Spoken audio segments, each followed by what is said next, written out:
If you are planning on building a fully committed APU PC that has great cooling support, portability, and a very small footprint, then the Velka 3 RL might be the right case for you. Let's jump into it.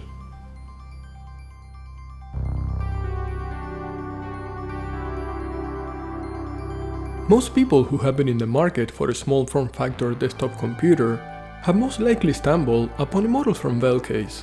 What you probably didn't know about Velcase is that it's a single employee company based in Houston, Texas.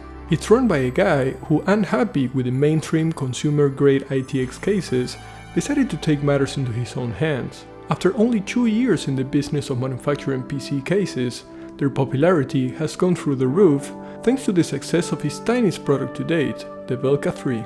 A super compact yet fully customizable case that with only 3.7 liters of internal volume could allocate a RTX 2070 and an 8-core CPU. But the man didn't just stop right there and kept innovating. Considering the huge performance gains AMD has brought to the integrated graphics CPU market in the last few years, Velcase came up with a brand new design, the Velka 3 RL. Its first APU exclusive rig, this time supporting CPU coolers up to 70mm in height, making it today one of the best cooling APU cases under 5 liters. Even though it shares the same name with the Velka 3 and has very similar measurements, the fact that you cannot fit a graphics card in the RL model makes it a totally different product.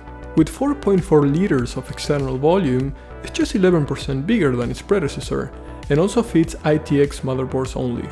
Here we can compare its size next to the popular ASRock A300 and the Hydra Mini.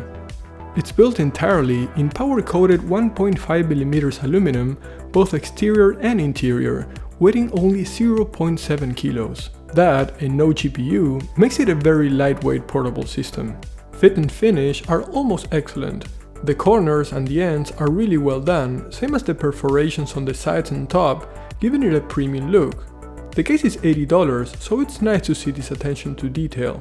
One cosmetic defect that takes the perfection away is that on the bottom of the cabinet there are visible marks of the machine that inserts the motherboard screws. Probably because this is one of the first batches they ever produce, I'm sure in future revisions this won't be a problem anymore. The good thing about this case is that once you have decided to go down the APU only path, then there are not many other compromises. Because of its particular size of only 198mm long and 91mm wide, the only fitting power supply in form factor is the Flex ATX until 150mm in length. This was a problem on the Velka 3, because this type of PSU has a very small 40mm fan, which can be extremely loud under load. Considering that the highest performance APU at the moment, the Ryzen Pro 4750G, has a TDP of 65 watts, with a 350 watts power supply, like the Silverstone FX350, the fan should stay relatively quiet.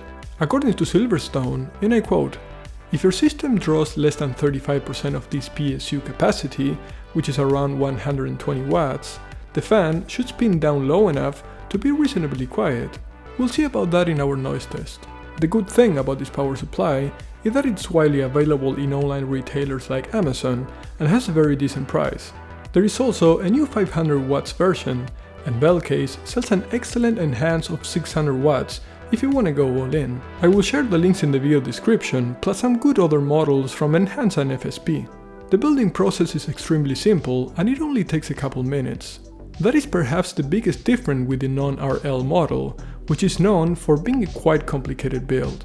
As for the parts, today in 2020, there is no actual competition to AMD in the desktop integrated graphics category, so I went with an Aorus B450 and a 3400G APU.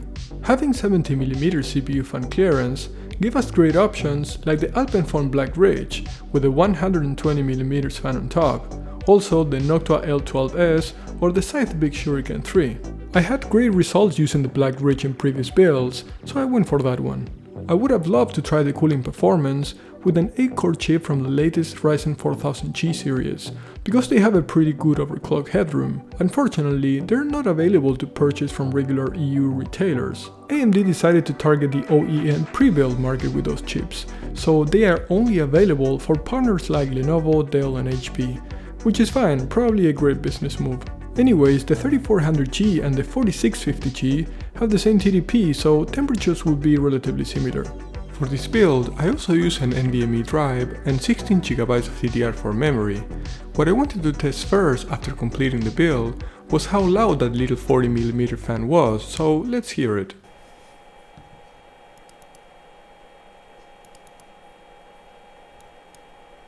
As you can see, it's still not dead silent. It's actually the most audible fan on the system.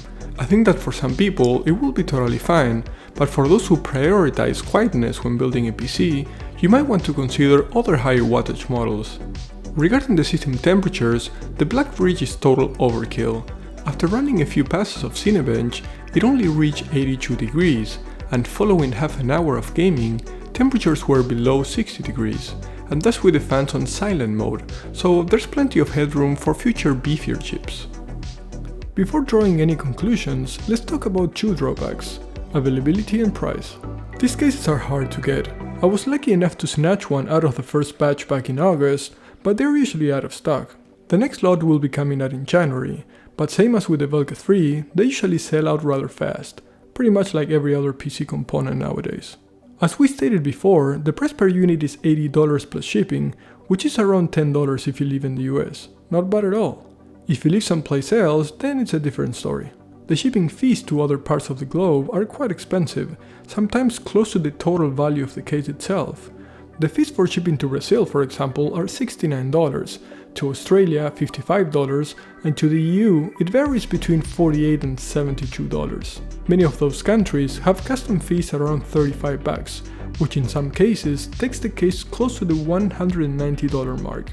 But hey, nowadays nobody seems to flinch before buying a $700 GPU or a $500 console, so I'm sure this case definitely has its market. Personally, I love this case because of its forward-thinking design. Not many other manufacturers have the courage to bet on a technology that's yet to show its true potential. If the new PS5 and Series X can play games at 4K resolution and 60 FPS with an AMD APU, it's clear that the DIY market will get something similar eventually. Those chips do run hot, but when that moment comes, we'll be ready. That's it for today, guys. I hope you enjoyed the video. If you're planning an APU build and want to do some overclocking, or you just want to make sure that when more powerful chips come, you'll have enough cooling headroom, then the 3RL might be the one for you. Just be wary when choosing your power supply. Thanks for watching. Until next time.